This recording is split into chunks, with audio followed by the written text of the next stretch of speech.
What's up, you beautiful people? This is Gary Horne, and this is the NWA, the show celebrating the past, present, future, history, legacy, and tradition of the greatest pro wrestling entity of all time.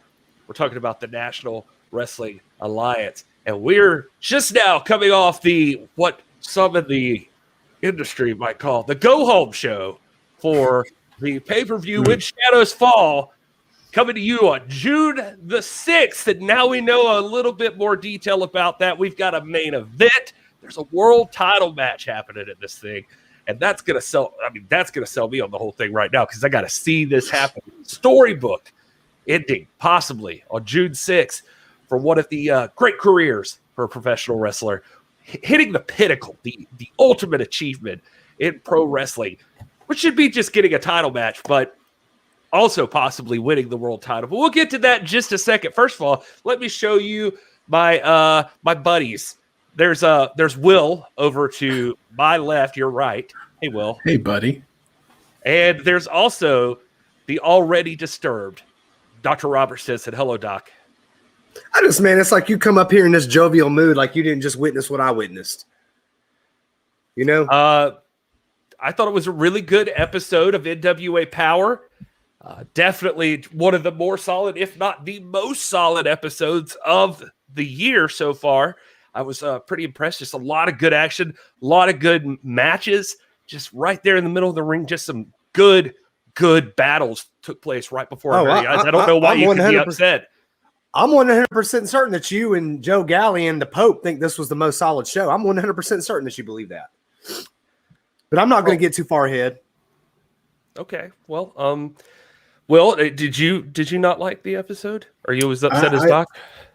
I did. I loved it. I thought it was top to bottom one of the best shows of the season so far. And if I wasn't already, super stoked about the pay-per-view on June 6th, I would have been after tonight. So, yeah, I can't wait to dive into it because we got a lot to talk about. Well, all right. I can't wait to jump into it with you guys as well. Just for those of you who might not be familiar with us, we come from a show called This Is Pro Wrestling. This is a little spin-off show called This Is the NWA, and we're happy to represent the NWA, although up front, just like the disclaimer said, our opinions are our own, and you'll need to know that now because Doc be saying some stuff.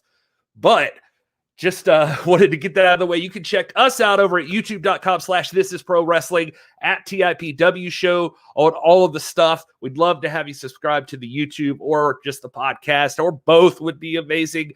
And you can see our own personal handles here. But today we're talking about the NWA, so we're going to dive right in. This episode of NWA Powerrr opens up with Joe Galley and Velvet Sky. Tim Storm is on assignment. He needs to be in the GPB studios where Tim Storm needs to be because I miss him. But suitable replacement tonight, I would say. The Pope joins commentary, and by God, he is just on fire. Pope is pimping, some might say. And he did a great job tonight. They throw over to Kyle Davis, who welcomes Kratos and Aron Stevens. Aron Stevens again elaborates what we've discussed many times on this show, that Kratos is a mercenary. He knew what he was doing. He hired Kratos to come in, and he just wants to do it the right way. He knows what he does. Kratos says nothing. Kratos doesn't talk that much. So the men head to the ring. The War Kings come out, and we've got our first big contest. We've got a tag team title match, and this is a battle. Just epic back and forth. Obviously, some inconsistency still between Kratos and Aron Stevens. And Kratos immediately tags himself in, says he's there trying to win this thing. He wants Jax. Jax wants him. And we got a hoss fight starting this thing off. And as it goes, the War Kings, completely opposite of how Kratos and Stevens are handling this thing. These guys are on the same page. We're finally seeing them click on all cylinders. They're tagging in and out, working some power moves. They are just killing it. And it's a solid match all the way around. All four men look amazing until a mystery masked man appears at ringside punching Crimson. And it looked like he might have had a loaded fist, and it cost the War Kings the tag team titles. They unfortunately lose their number one contendership here, I guess. And Stevens and Kratos somehow still make it out as tag team champions, even though they look like they're still not completely on the same page, even as they are walking out. Aron looks confused. Kratos looks fine. Fellas, Wil, I'll throw it to you first. I talked about a lot right up there up top and just pushing us through there. What do you think of all of this? Well, I mean, I'll say what we're all thinking. I hate that the finish had to be tainted by some outside interference unseen by the official. And I feel like that, I'm happy that we actually had a tag team title match this time. The opponents actually showed up, and I'm excited for what we got to see. And I'll reiterate what I've said in weeks past. I mean, we've got two teams in this match that their unity over this season of Powerrr has been questionable. And you're exactly right. We saw kind of the tale of two teams here tonight. We saw Stevens and Kratos who, they hold the gold, and you can tell each of them wants to hold on to those titles, and they want to do whatever it takes within the squared circle to make sure that they keep those titles. Now, whether or not they're on the same page standing at the podium, I don't think that matters at the end of the day. And then you got the War Kings who haven't really had any direct conflict or confrontation or anything. It's just been kind of weird between them. And I'm not sure, we've had some matches with them that had some screwy things going on. So there's just a lot of questions about both of these teams kind of hanging over our heads. But the match, what we got to see was great. And, it was really a toss up. I mean, all throughout. I mean, despite Kratos and Stevens, not being on the same page at the podium, they were, they came to fight, which is the name of the game in pro wrestling. So they were getting it done in the ring. And then, as you said, I mean, this mystery masked man in an NWA hoodie comes out and punches Crimson, and that's that. So the champs retain, and at the end of the day, that's how it went down. So yeah, they're this is as close a reflection of the War Kings of old that we've seen yet, and they look phenomenal. In fact, I from my take, it looked like they pretty much dominated most of the match, and then there just seems to be this stigma hanging over them right now, whether it's lack of cohesion between them or the masked individual that came out. Very surprising. And there's just a stigma there that's very peculiar. I do want to point out that Aron Stevens never ceases to impress me as a professional. When he lost his world championship title match against Nick Aldis at Back for the Attack, he never cried over spilt milk. He didn't make excuses. He picked up, brushed himself off, continued on about the business of defending those tag team titles. And when he came out today at the broadcast booth with Kyle Davis, he said everything I've been saying the whole time, that they don't have to be buddies. That's not essential. They don't have to have slumber parties and go to and share the embroidery hobby and do jigsaw puzzles together to be effective as tag team champs. All they have to do is retain. And at the end of the day, for good or ill or whatever stigma is at play, they retain, they walk out. The mercenary is still doing his job. This team looks good as well. They're going to be champs for a long time, guys. What about Tiddlywinks? Think they'll play those? You don't. I mean, they could, but you don't have to. It's not mandatory. That's my point. You don't have to do all that stuff to be a functioning team. All you got to do is maintain the gold, which is exactly what they're doing. Aron Stevens said that much. He doesn't have to like me. That's irrelevant to this. He has to do a job that I paid him to do, and that is walk out with the gold night after night, and they continue to do that. Well, I mean, we don't do jigsaw puzzles together, so that's true. That's a good point. People like Eric Dale and Dave Scooby in the chat pointing out they think it was Slice Boogie under that mask. Now, I have no evidence either way on that. I'm just throwing that out there. There are some suspicions. Apparently, the live chat on Fight also thought the same thing. I mean, he has been in the War Kings business of late, so I suppose he would be a prime suspect in this instance. Yeah, I mean, he's definitely had a feud with Jax Dane. I don't know why he would go directly after Crimson unless, that's evolved into just an overall disdain for the team as a whole. But yeah, I don't know. I don't know if we'll ever know, but that's a good theory. Yeah. So the live chat, I should point out, we're grateful for each and every one of you for being here. Thanks for hanging out with us as always. And we want to know your thoughts. So keep throwing them out there. And we want to bring them up throughout the show. And especially at the end, we're going to talk to you guys because we got a pay-per-view to talk about tonight. When Our Shadows Fall, June 6th. So don't forget that. If you haven't already, you can order that right now on Fight TV. It's available, ready to go for you. And if you're not subscribed to the NWA, then honey, what are you doing anyway? Just get over there and subscribe. Just do yourself a favor. That's what you're supposed to do. If you really love the NWA and you loved it on YouTube, I swear you'll love it even more on Fight TV. It'll be great. All right, so let's check out the next segment. Is Aldis is out and he's talking to Kyle. And Kyle immediately comes at him asking about the pulling the tag team, Latimer and Adonis out of the tag team match up front of the last show. And Aldis, obviously Doc could understand. It gets Aldis fired up right off the bat. He's just saying everybody's looking for clickbait. He never pulled anybody. He didn't make any choices. He just offered a suggestion, and they happen to take him up on it. Aldis picks on the clickbait websites that keep saying he's shooting on this or that. And they're all playing checkers while he's playing chess, is essentially what he's saying. He is the puppet master. And when he pulls the strings, people dance. And I guess it's worth pointing out that Kyle does, in fact, dance here, for better or worse. That does happen. And anyway, Aldis says, besides all of this, he is a star maker as well. And he is going to show the world that tonight when he takes on Matty Mims in the middle of the ring in an exhibition match, one of the new up-and-comers in the NWA.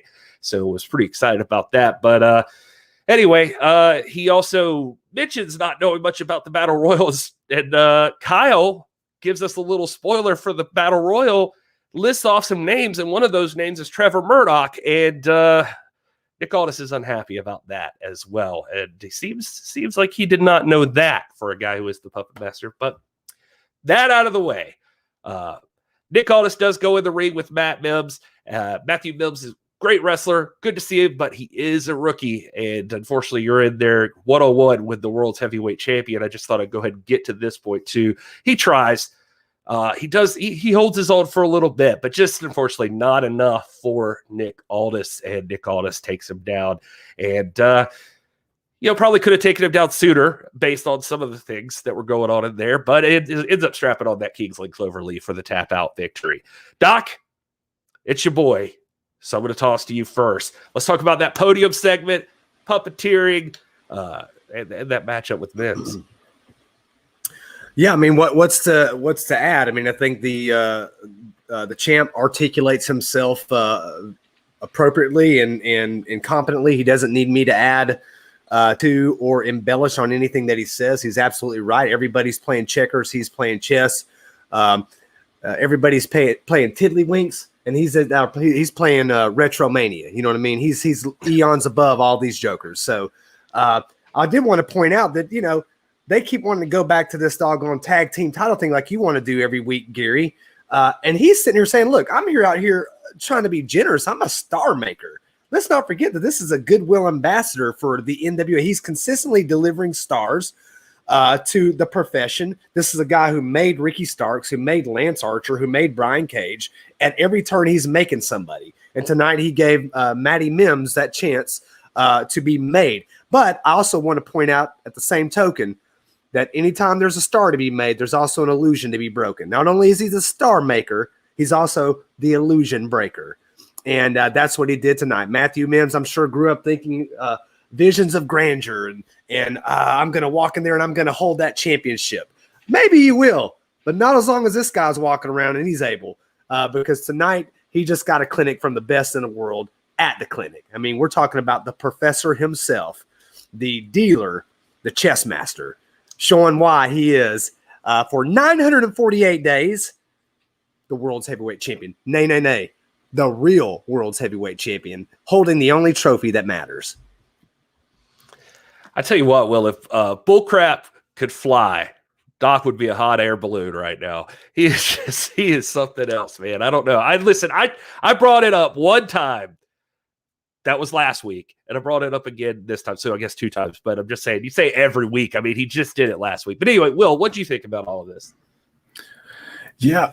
Well, I'm going to skip over for now the, talk about the tag team match and constantly alluding to that like we apparently do. And because we're going to get to that at the end and see how well that worked out for everyone. And how that went for business. But for this particular segment, I mean, it's hard to argue with anything the champ says. Love him or hate him, he is a fighting champion. He speaks the truth. He's confident. Some may call it cocky, some may call it confident, to each their own. But I think when the champ speaks, he does so with confidence, and he came out, and again, nothing he said was wrong necessarily. The one thing that stuck out to me about this segment was how taken aback he was to find out that Trevor Murdoch was in this battle royal. I mean, we know he wasn't happy that there was a battle royal to begin with, and that this was how a number 1 contender was going to be decided. But it just kind of hit me a little weird that, after going on about being the puppet master, that would give the impression that you are pulling the strings, right? Literally, that's what the puppet master does. And then to be immediately blindsided with a piece of news you don't know, that understandably set off the champ. And I love Mims. I think he's got a bright future. Gary, you've interviewed him. So if you guys want to learn more about him, go check out the Mims interview over on our channel. But man, poor timing for him, dude. I mean, if you're going to fight Nick Aldis one-on-one in just a regular neutral setting, that's bad enough. But right after the champ receives some bad news that elevates his competitive nature and his anger, that was just not good for Matthew Mims. So unfortunately, he kind of caught the bad end of that. After Galley caught the bad end of that, it seemed like the champ was really preoccupied with yelling at Joe Galley for some reason over at ringside. I know that they're not best friends, but yeah, I mean, the champ got in the ring and ultimately, despite the circumstances, showed us why he's the champ, and put that Kingsland Cloverleaf on, and Matty Mims tapped out almost immediately. So, I mean, the champ still got it. Don't take him lightly. But yeah, lots coming up for June 6th. And we'll get to that at the end of this show. But yeah, couldn't agree more. It's an exciting time. And Doc, just so I'm being completely fair, let me just say that it was good to see Aldis back this week after we didn't see much out of him last week. And then he was definitely on tonight. Like he had something, especially when he walked out to that podium. There was just something fired up inside of him, and like he looked ready to go. So it was good seeing that side of the champ, and just seeing him. It was good to have him back. I'll say that. All right.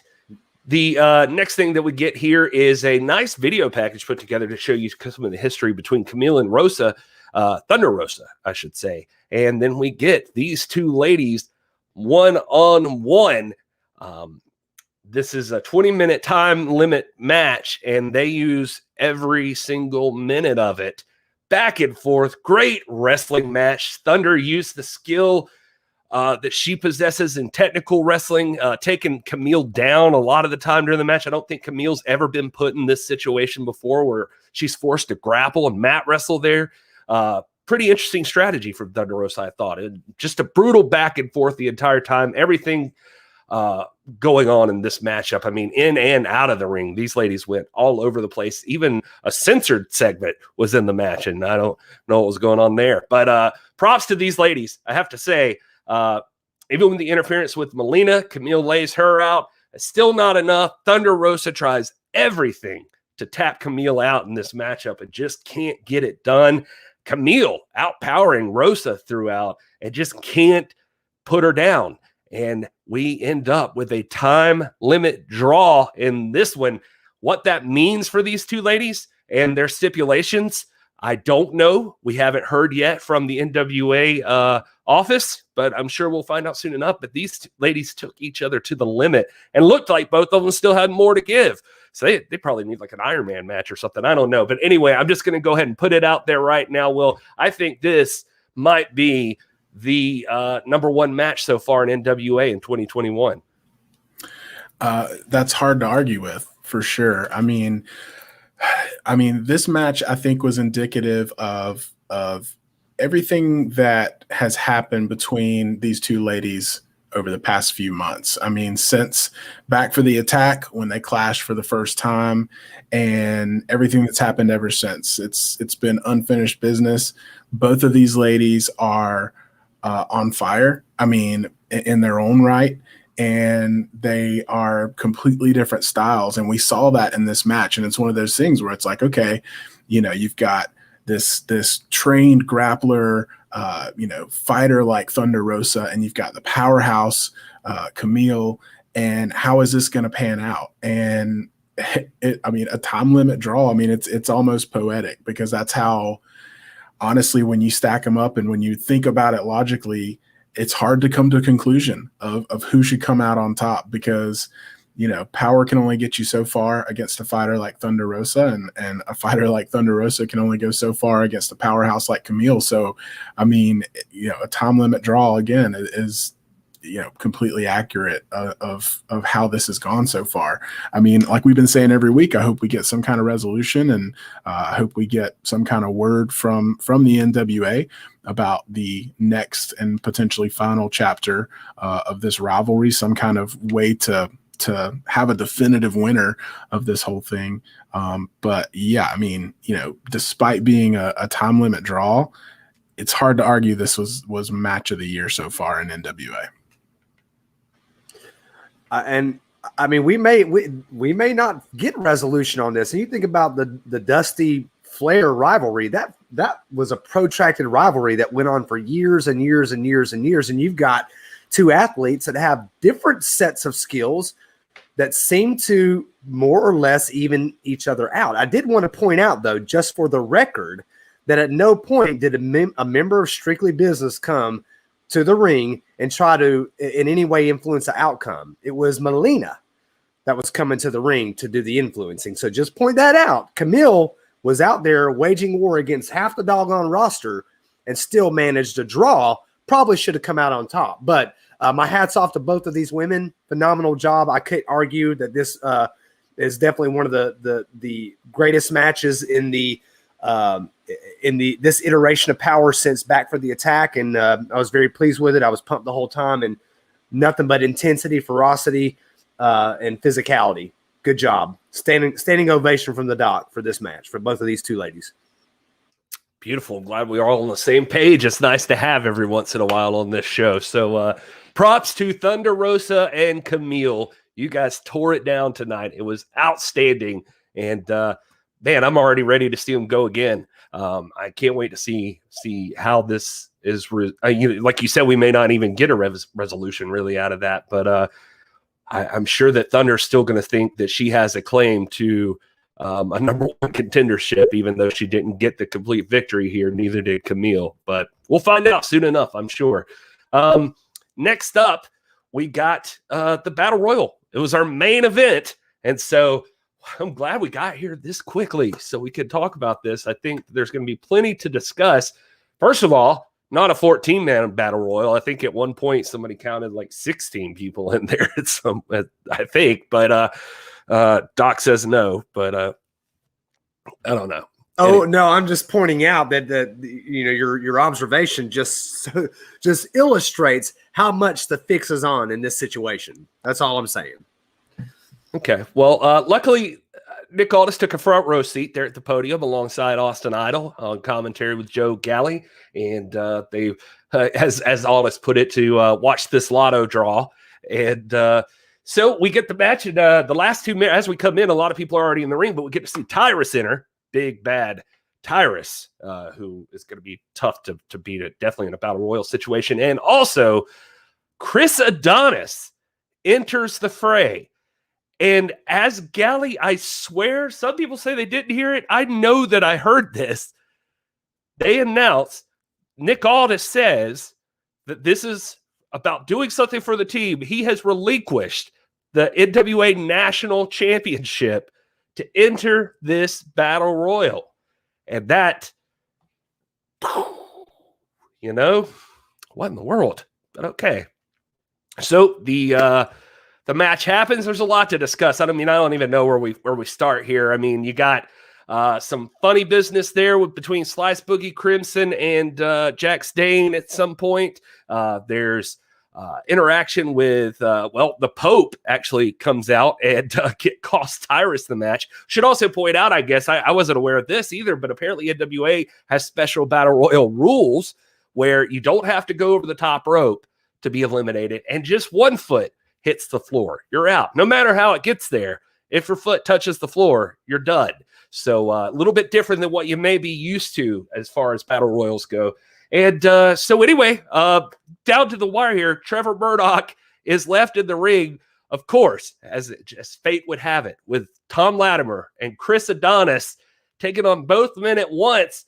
But all it takes is one slip up, and a guy like Trevor Murdoch is going to take full advantage, and he ends up getting Tom Latimer knocked out of the ring, quickly followed by Chris Adonis. Trevor Murdoch has won your Battle Royal and is the #1 contender for the real World's Heavyweight Championship. Aldis, naturally unhappy with this scenario, and ends up jumping in the ring to attack Trevor Murdoch from behind. Not very sportsmanlike, but we'll let that fly because Trevor Murdoch turns it around on him and gives the champ back some of his own medicine, ends up hitting that flying bulldog off the top, and Trevor Murdoch victorious.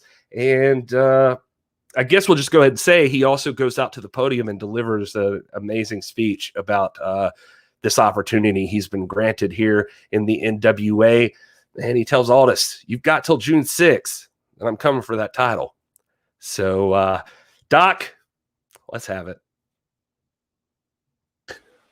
There's so many things to unpack in this situation. I don't even know where to begin. Let's just start at the top with the blockbuster news that Chris Adonis had vacated the national championship to be a part of this match. And I'm already seeing what's going on in the Twitterverse and on the Instagrams and the MySpaces and all that stuff about, oh, this is obviously connivance on the part of Strictly Business. Go back to what the champ was trying to explain to you last week, Gary, when he said very clearly that when he's representing the National Wrestling Alliance and defending that crown, he wants only the top most deserving contenders. And since the foundations of the world, who has been the #1 contender to the World's Championship? Gary, that's a question. That's not a rhetorical question. Okay, just making sure. Who is the national champion? Say the what? The national champion.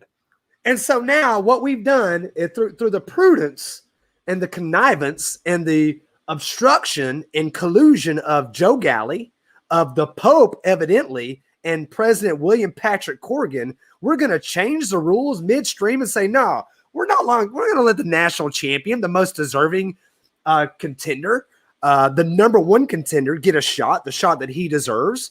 We're going to throw it up to a crapshoot. We're going to put it, to a game of roulette, a game of chance. And so what does Chris Adonis do?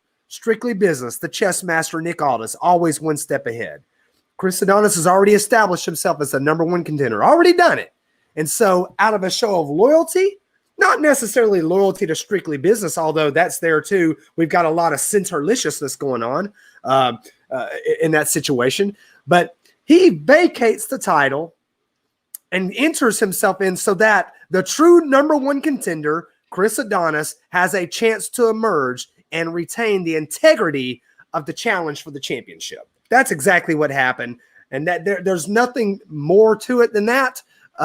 If you're not going to give me my just desserts and you're not going to let me earn my shot by virtue of the title that I hold, well, fine. Then I'll pass it off so that now I can enter this battle royal and earn the chance to get what I deserve. And that's what Aldis was referring to. It very eloquently stated it, very clearly stated it. Did it play out that way? No, and it did not, because of another set of subterfuge and collusion going on, obviously, with the Pope entering into this and asserting himself into an already peculiar and unfortunate situation. So, Will, you look like you had to say something. Oh, I just had a question because, I'm trying to follow your train of thought here. And I always give you the benefit of the doubt. Rob, I love you, right? First of all, I love you. Here we go. All right. Here we go.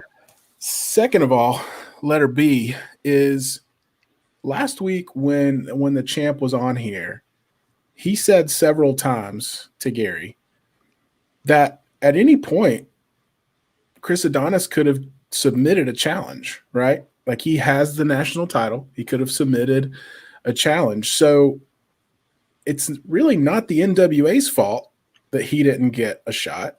He could have he could have gone back a month ago and sent an email and said, I challenge, or whatever that process looks like that the champ was outlining for us last week.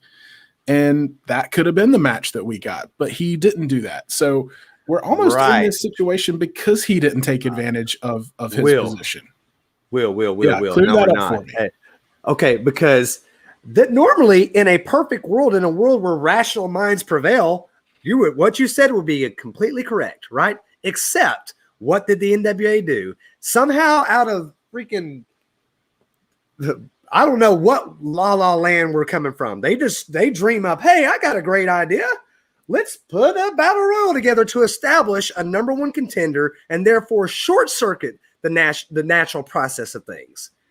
And maybe had that not been in play, maybe Chris Adonis would. But I think the reason that Chris Adonis did this, whether he's going to challenge or not, that's up to him, as the number one contender. The point is, the way the NWA was going about it was incorrect. It was inappropriate. And this was an effort on the part of Strictly Business to protect the integrity of the championship and therefore the integrity of the company. Nothing more. That's all, guys.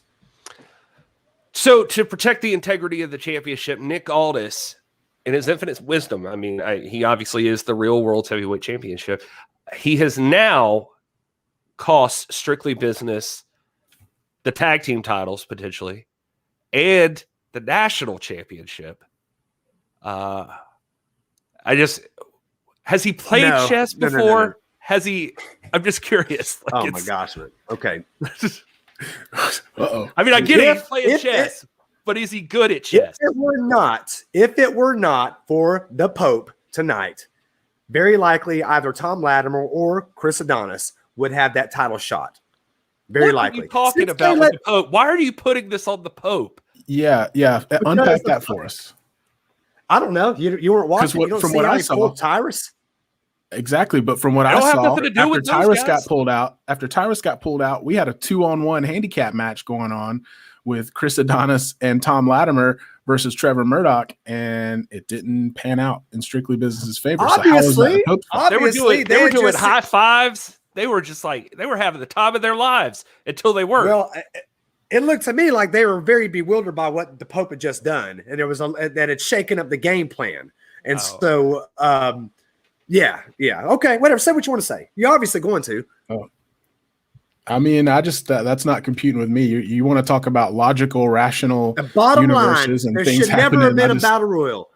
There should never have been a battle royal in the first place, Will. That's besides the point. But the fact of the matter is, it was a battle royal, and in response to there being a battle royal, we had a tag team championship match that didn't happen for Strictly Business.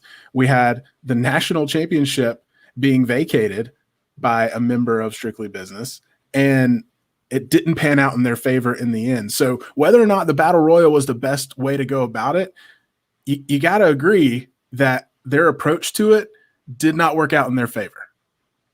And it might not have been the smartest thing to do.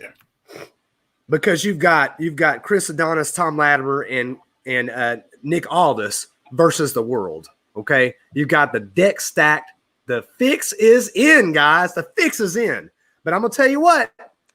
June 6th. At what point? Hold on now, Gary. Don't you dare interrupt me. June 6th, at When Our Shadows Fall, at the end of the night, regardless of how the deck is stacked, we will all still be saying on day 960 of the greatest reign of our lifetime, we will still be saying hashtag and still. And by the way, you may purchase this shirt at Pro Wrestling Tees. Just go to the Nick Aldis website. So at what point did it feel like the deck was stacked against Nick Aldis when Tom Latimer and Chris Adonis had Trevor Murdoch 2-on-1? That's the part I'm not getting. And you're blaming it on the Pope. And it's just, I think you need to go back and rewatch the last 3-4 episodes of Powerrr. If you're asking me that question, and obviously while Powerrr is on, you're out there on Facebook or MySpace or whatever you do over there on your computer behind your screen, going on your Twitter rants and stuff like that, and your clickbait. He was talking about you, by the way, Gary, in case you didn't know. Yeah, I got that vibe too. Sorry, Gary. Well, let's talk. Let's go to the Trevor Murdoch statement from the podium.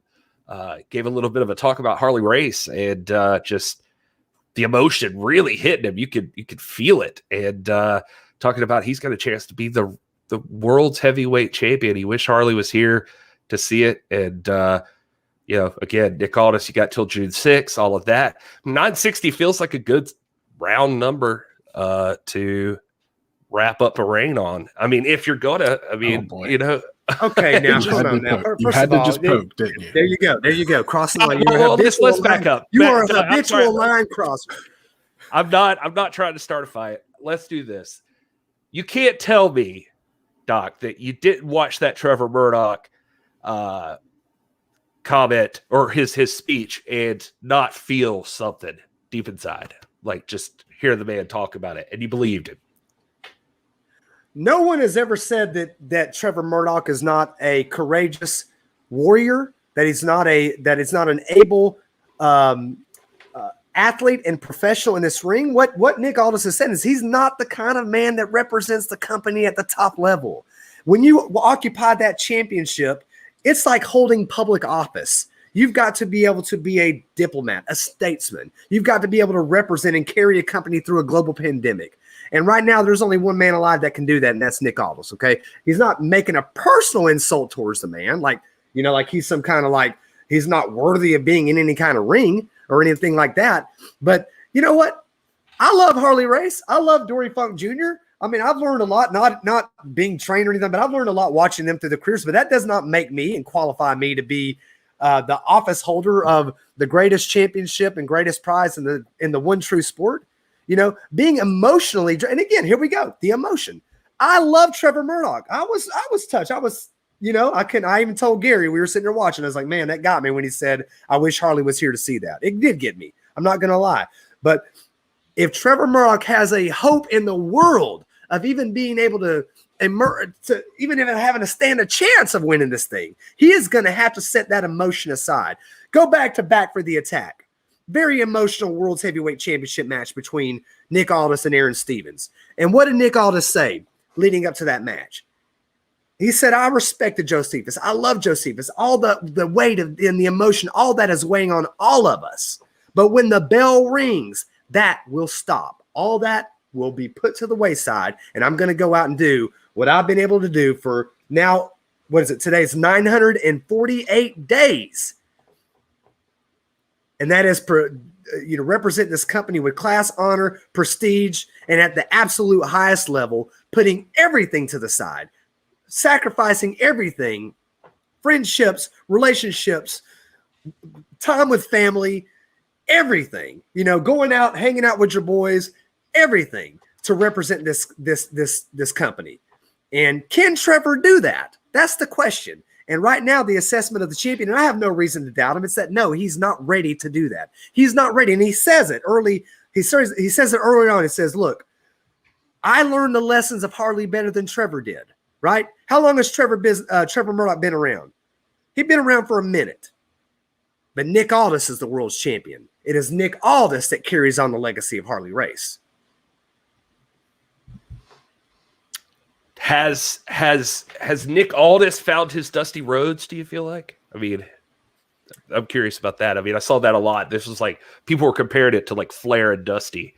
I loved that comparison. I think this very much has the potential for being a Dusty Flair type rivalry. Although I think Tim Storm, You know, I know that there's the stipulation with Storm too, but Storm to me, that's a very close. It's very close to that. Has a very similar feel as well. This seems like kind of like a Flair Magnum type rivalry where Flair had come out to Magnum and said, Magnum, look at you. You don't look like a world champion. You ride on motorcycles and you wear those dusty jean jackets where a champion has to be a diplomat and a statesman. So this has that kind of feel to me that, you know, Trevor Murdoch is a guy we all like to cheer for. He's an emotional favorite. You know, he's going to be the blue collar man's rallying point. But is he ready to be the champion? Is he ready to be the one who's going to be able to take it and take this championship and crown all over the world as Aldis has done? And that question, I've not seen anything in Murdoch up to this point that shows me he's ready to rein in the emotion, rein in that edge that in so many cases throughout the sport's history has inhibited a person from rising to that top point and that top level. I've not seen that yet. He's going to have to demonstrate that to me. Right now, we get to June 6th. The bell rings. Nick Aldis goes in, does what he did against Mims tonight, lays it all aside, executes perfectly. Like he said a couple weeks ago, I know the difference between good and great. And when I'm good, I'm ticked off because I want to be great. I guarantee you in that night, regardless of what's going on, regardless of how the deck was stacked against Nick Aldis and Strictly Business throughout this entire season of Powerrr, regardless, Nick Aldis is going to show up, ready to execute, ready to be great, not good, but great. And when he emerges at the end of that night, hashtag, or as the kids like to say these days, #, and still. Great speech, Doc. We just want to quickly remind everybody again, we are from This Is Pro Wrestling. If you're just joining us for the first time, we'd love it if you go over to youtube.com/thisisprowrestling and subscribe to our channel over there. We have conversations like this every single week where Rob and Will just go at each other just constantly. Or maybe it's me. I don't know. Anyway. So, and also to the chat room, thank you so much, everybody who's here right now. Go ahead and throw your comments in there that you want us to shout out live here on the post show. We want to hear what you guys think about this. What do you think about the stuff that Doc's saying or that Will has said or I've said or any of it? Give us your thoughts on NWA Powerrr tonight or what you think is going to happen at When Our Shadows Fall on June 6th on Fight TV. You can go get that pay-per-view right now. You don't want to miss this one. We already know there's going to be an epic World's Heavyweight Championship match. But I'd love to see you guys in the chat. Tell us what your predictions are for other matchups. What else do you think we're going to see at When Our Shadows Fall? Will, do you think there's any fallout from the business that's been happening with Strictly Business as far as the chess pieces moving around and it, Tom Latimer and Chris Adonis potentially had a tag team title match that they, by suggestion of Nick Aldis, gave up. Chris Adonis tonight relinquishes the national championship and enters a battle royal that he loses. So therefore it looks like is losing his number one contendership. Yeah, I mean, there's got to be some fallout. I mean, and we've got, a couple of weeks now until the pay-per-view, kind of a little bit of breather leading up to it. So something's going to have to happen. I don't think they're just going to skip over this. I mean, we've got a vacated national title and so a lot of loose ends to tie up here. All right. Well, Doc, I think you've got us together. I mean, going out of this season of this season of NWA Powerrr. Sorry. I'm sure you've got some updated rankings that we could take a look at and our own personal This Is Pro Wrestling Power rankings here for the NWA. I'd love to see what you got there. Yeah, and I want to point out too, I'm not a fan of the Battle Royal, but I did want to mention that what a remarkable season of Powerrr this has been. And when you look at the talent gathered in that Battle Royal ring, you're like, man, the NWA is back, baby. The NWA is back, And so let's go look at our rankings. Let's see. It looks like we might have some connectivity issues with Will. Let me see here. Well, let me throw this up. We'll start out with our tag teams. All right. First of all, did that work there, Gary? Yes, sir. It's up. Okay. All right. So let's look at our tag team rankings. Still your World Tag Team Champions, obviously number 1 spot, Stevens and Kratos. The War Kings had been number 1 contender. They had won that qualifying match, but by virtue of their loss, they're going to drop down to number 3. And guess what? Strictly Business, right there back, knocking on the door of Tag Team Championship glory. So y'all can talk all you want about, oh, he gave up this and they gave up this shot. But now, according to our metrics, which are scientific, Adonis and Latimer now sit as your number 1 contenders to the Tag Team Championship. Number 4, Mims and Boogie. We've not seen them in a few weeks, but that's by virtue of the fact that they're 1-0. And Sal and Tim Storm are also 1-0. They're not a conventional tag team, but they are undefeated in the tag team division. So that is our tag team rankings. Now, how would the War Kings be above those guys? I mean, just by nature of like how many matches they've had. I think by virtue of the fact that prior to tonight they were the number 1 contender, and so it doesn't therefore make sense that you drop more than a spot or 2. If we want to be scientific, And let's remember who they lost to. They lost to the World Tag Team Champions, so it's not like they lost to me and you, Gary. I don't think that would happen. No. Speaking of tag teams that aren't on the same page, we're like the Freebirds, the fabulous Freebeards. Remember? All right, let's look at the men's division. I don't think we're going to see anything controversial here. Well, yeah, we're going to see something controversial here, or something that should not be, at least. Nick Aldis sitting at 2-0-1. That's 2-0-1 as a no decision, I believe. Nick Aldis, your Real World's champion, coming in because of the fix and because of the collusion going on in the top offices of the NWA. Trevor Murdoch wins this crapshoot and emerges as the number 1 contender. The Pope is your other singles championship title holder as TV champion. He is 3 wins away from triggering that lucky 7 rule, and he's at your number 3 contendership spot. Tyrus undefeated so far, 2-0-1, sits at number 4, and Chris Adonis, who should have been, if it weren't for the Battle Royal stipulation and this and that, should have been your number 1 contender. He vacates the championship, the national championship, for the good of the company, for the good of the integrity of the World's Championship, and for really the integrity of the entire company. And by doing so, by virtue of being eliminated here, he's going to drop below an undefeated Tyrus and a individual title holder in Pope, and now he sits at number 5 in the rankings. I'd like to hear your guys' thoughts on that. Well, it's definitely interesting from my perspective. It looks like, I mean, one of the things that stands out to me is by hook or by crook, the Pope is working his way to Nick Aldis in that Real World's Heavyweight Championship. I mean, if it's by the lucky 7 rules or just by working himself up through the rankings naturally, he is gunning for that title. You can feel it. So, well, Tyrus right there below him is obviously going to try to be a speed bump on that path, I guess. Right. And so now, go ahead, Will. I'm sorry.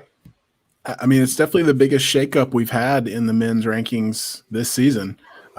Seeing such a big jump, Adonis dropping so many spots and Trevor Murdoch jumping up to number 2. So it's definitely made things interesting here in the season finale. All right, and going to the women's rankings, this seems to have gotten a lot of interest in social media and in the chat, that fabulous match between Kamille and Thunder Rosa. But we do not have a shakeup in the rankings here because that match did end as a draw. Serena Deeb sitting at the top as the current holder of the Burke, that very prestigious Women's World's Championship, the most prestigious on earth. And number 2, still, I'm assuming the NWA is still going to acknowledge her as number 1 contender. Of course, these days with all the stuff we've seen, I have no clue that that's going to be the case. But as far as I'm concerned, she's still the number 1 contender. Thunder Rosa sitting right behind her. Fantastic match. Genocide sitting at 1 and 2 at number 4, and then Alex Gracia rounding out the top 5 at 0-1. All right. Now, are you going to start these rankings over again, like after the pay-per-view? I don't think so. I think that we could just build on them. It had been a long time since we'd seen NWA action in the ring and with Back for the Attack, that was kind of an opportunity for us to recalibrate. And I think we just continue to build from there. Yep. And again, these rankings aren't official rankings. They're just us going through based on win-loss record and some other factors, kind of deciding on what we think the rankings would look like, were we getting to secure the statistics and really get into it. Let's go to the chat. Let's talk to some of you guys and see what you're thinking out there. Magnitude thinks Nick Aldis is the best champion. And he says Murdoch is not a championship caliber athlete. So somebody on your side there, Doc. You also got 3SV1333 saying Murdoch's a chump. So lots of anti-Murdoch feeling there in the chat room. Front row saying, will we see a triple threat between Thunder Rosa, Kamille, and Serena Deeb at the pay-per-view? That seems like a possibility. What do you guys think on that one? I mean, as it stands right now, that would be a feasible option. I'm personally not a huge fan of triple threats, especially when there's a title involved. I like to see 1-on-1 or 2-on-2, obviously, if it's tag team title.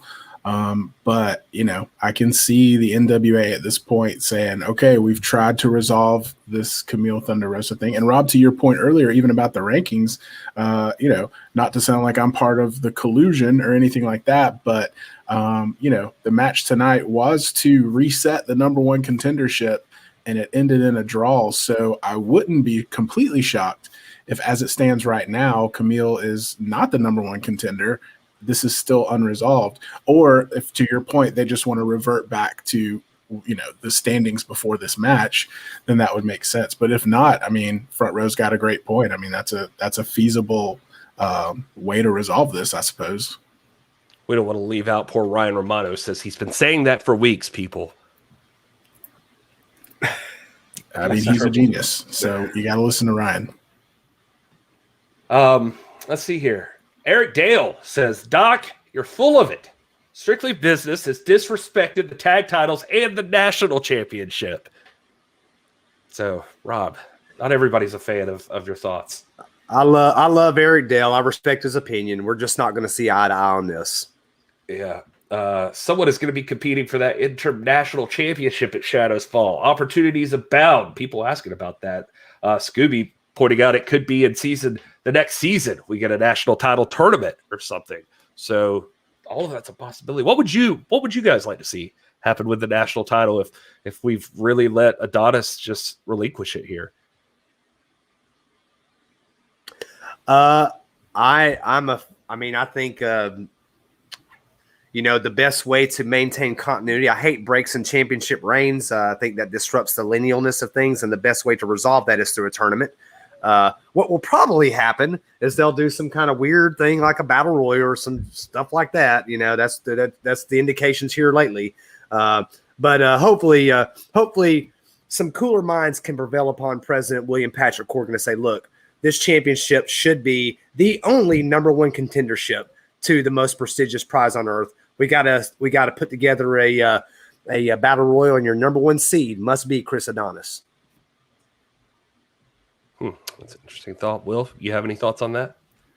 No, I love a good tournament. I would be down for that. I think that's a great way to resolve something like this. I think there's a lot of great contenders right now in the NWA that could really go after a title like the national title. And I think, you know, seeing opportunity be put out there for a tournament and, you know, having definitive winners working their way up, having to beat some stiff competition to get to that point. I think that's, you know, one of the best ways to crown a champion. Totally agree. I love tournaments too, so I'm all for that. And it gives you something to look forward to on the next pay-per-view, like maybe you even get to the finals there at the pay-per-view. But what was it, NWA 70, where they had the 2 4-man battles for the national title when they first introduced it? Very That's right. 3SV wants Odinson on a solo run. That'd be kind of fun. Well, but I was about to say, want to see the end. You reference NWA 70. I mean, wasn't Mike Perro a part of that national title He was picture at that point, so he might have some unfinished business with that title as well. Yeah, that's an excellent point there. All right, well, guys, we're going to go ahead and wrap this thing up. We've had fun hanging out with you all, and thank you so much for everybody who tunes in. Again, we're at this at TIPW show on all the social medias from a show called This Is Pro Wrestling. You can find us at youtube.com/This Is Pro Wrestling, or at any of those social links, or on your favorite podcast app. We're available.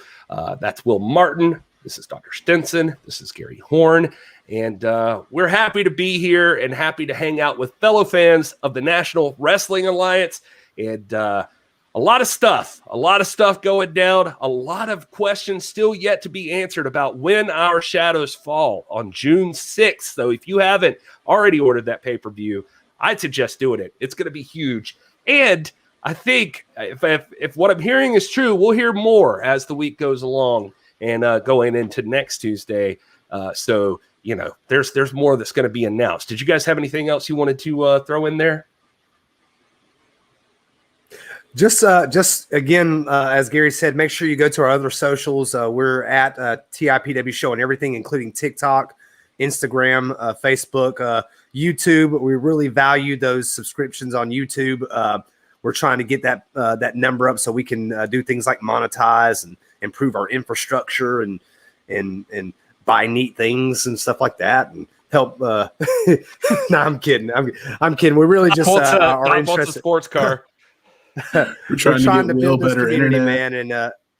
And so if you can help us spread the word, man. If you guys like respectful, interesting, and good conversation all the time. Again, we not everybody here is going to agree with everybody. Obviously, you see us disagree just about every week, but we still love each other. We're still brothers. We still love you guys, our brothers and sisters in the chat that may not see things in the correct way as I do, but we respect you nonetheless, and it's okay to disagree with somebody and still respect them. So please support us on our other social media networks, and particularly YouTube if you're able to. We'll be back Sunday night, I think, and we'll be able to hang out. That's more of an informal show where we just talk about broad topics. Definitely still with an NWA focus, but we look forward to seeing you then. As Eric Dale points out, when our shadows fall June 6th, and it's possible by the end of that show, Kamille may potentially be the only champion in Strictly Business. Very interesting. Nice little jab there at the end. Eric Dale had to throw that out there. But anyway, thank you guys for hanging out with us. We'll see you next week.